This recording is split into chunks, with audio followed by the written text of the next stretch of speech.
Oh, he doesn't smell like Irish Spring, and he never taught me anything. But still I slap my chest and sing of my drunken Irish dad. Oh, his face looks like a railroad map, and he never shuts his friggin' trap. But all the ladies catch the clap from your drunken Irish. How's it going, everyone? My name is Where I Don't Care. My name is, and here goes my reaction for a new pitch meeting video for the movie Dolittle. No, it's not Dr. Dolittle. It's the Robert Downey Jr. Dolittle movie, which apparently did not do very well. Which I think we all kind of figured it wasn't gonna do well, and we figured it was gonna suck. But hey, Robert, he made a lot of money with the Marvel films. I think he's gonna pretty much phone it in from here on out. So, yeah. So let's get started. I don't know anything from this video. It's on my Screen Rant. So let's get started and see what they've got with this film. Boy.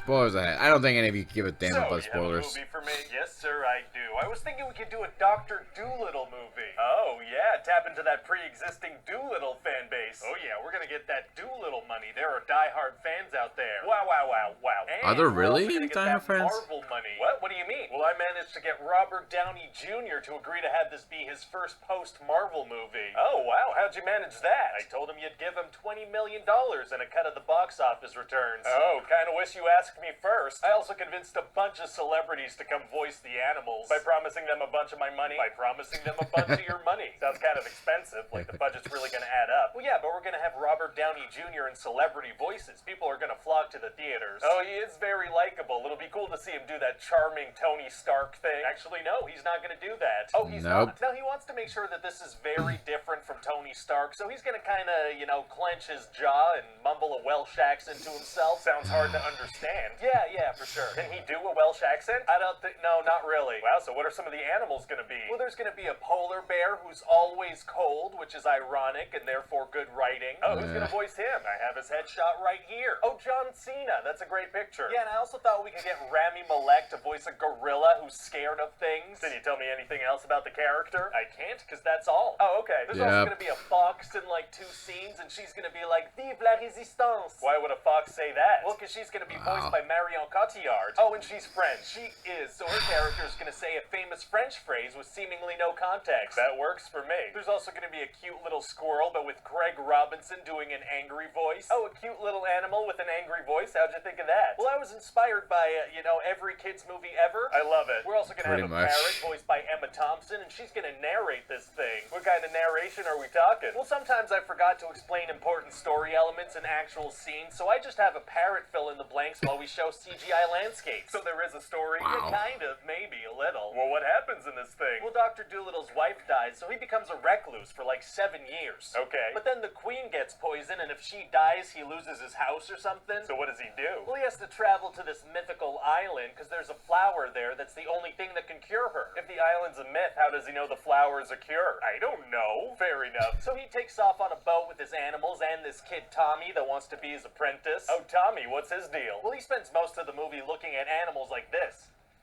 Okay, yeah. Yeah, sure. And that's it? Well, also, just by hanging out with the animals, he starts to understand their languages too, just like Dolittle. Wait, so this isn't just some ability that Dolittle has, it's something that can be learned by listening to animals? That's right. So he's like, hey, when the bees go bzzz, that means this, right? And when the bear says this, that means that. So each animal has a different language. Yeah, sure, that seems to be what I wrote here. So how can the animals speak to each other, and how can Dolittle speak to more than one species at a time? Oh, well, actually, I'm gonna need you to get all the way off my back about how the animal languages work. Oh, okay, let me get off of that thing. So anyway, the good guys are being chased by this bad guy, Mudfly, right? Okay. And so his ship is getting real close to there, so Dolittle uses whales to make his ship go faster. Is this like a whale that he knows? I guess so, yeah, sure, I don't care. Well, okay then. So then the parrot informs us that they're actually going to this pirate island now. How come? Because Dolittle's wife has a journal there that has instructions in it or something, I don't care. Okay. But this pirate island is ruled by the wife's dad, Antonio Banderas, who, by the way, was very interested in the project. Oh. Sorry, the paycheck. Oh, okay. And he blames Dolittle for his daughter's death, so Dolittle has to be super sneaky. What does he do? Well, he actually used to live on this island or something, so he reconnects with a dragonfly he knows. Didn't you say that Dolittle stayed at home for like 7 years after his wife died? That's right. And isn't the lifespan of a dragonfly like 6 months? Well, here's the thing about insects and animals. I did no research on them whatsoever. Sure seems that way. So then an ant makes a reference to The Godfather, which is going to appeal to somebody in the audience, maybe. Wow, yeah, who is that for? I don't know. The animals just kind of say things things, sometimes in reference to movies. The duck makes a Rush Hour reference. Oh, it does? Yeah, it's like, do you understand the words that are coming out of my bill? Oh, a very fun play on the 1998 Oh my God, movie this quote. So eventually movie. Dolittle gets thrown in this cell with this angry tiger that wants to eat him. Uh-oh, so what does he do? Well, he uses a mirror to reflect light, almost like a laser pointer, so it gets distracted like a cat. Oh, that's actually clever, you know, using something relating to cats to disable the big cat. And then the gorilla busts in and kicks the tiger in the nuts and chokes him out. Oh my God, okay, never mind. So they're all gonna go to this other island, and there's a dragon there. Oh, a dragon. There are mythical creatures now. Yeah, there are mythical creatures now. Well, okay then. So then this dragon straight up like kills and devours a bunch of bad guys. Oh my God. And that mudfly guy falls off a cliff. Oh, and so he's just done? That story's over? It's just over. So then the good guys are like, oh, we're gonna have to deal with this frickin' dragon. Is that gonna be hard to do? Actually, it's gonna be super easy. Barely an inconvenience. Oh, really? Yeah, Dr. Dolittle pulls some bagpipes out of its butthole. What? He does what? What does he do?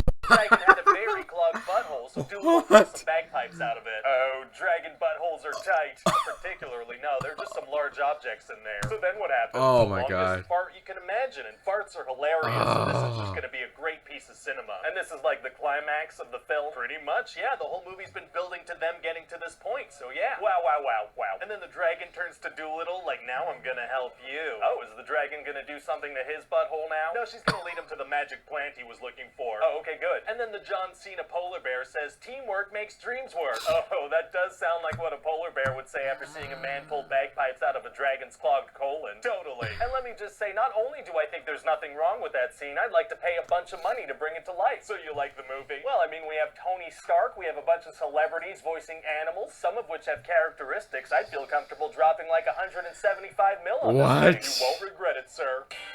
Oh my God. Oh, Robert Downey Jr.'s Dolittle movie predicted to bomb terribly. Oh my God, I would not be surprised. Okay, so first things first. This film, I have not actually watched it yet. I actually don't want to, but I think I may have to do reviews for it. But it sounds like this film is nothing like the Dr. Dolittle film we saw years ago with Eddie Murphy. That one was ridiculous, but that one kind of made some sense where the kid understands animals talking because he could hear them talking when he was a kid. This one sounds like Dr. Dolittle here, or just Dolittle, just understands animals how they talk by paying attention, and that's it. Okay. There's just, wow, just everything about it just... Okay, so that's it, guys. If you have a different opinion about this, leave some comments below. Let me know what you think. Hit the subscribe button, share my Facebook page, go to my Twitter page. Also, check out Screen Rant's channel as well. Subscribe to their channel. Keep up to date with their videos. And I'll see you next time to give you more love and more entertainment. So until then, guys, take care, and I'll see you next time. Bye. This calls for a victory tune. Now, a woman who'll kiss on the very first date is usually a hussy, and a woman who'll kiss on the second time out is anything but fussy. But a woman who'll wait till the third time around, head in the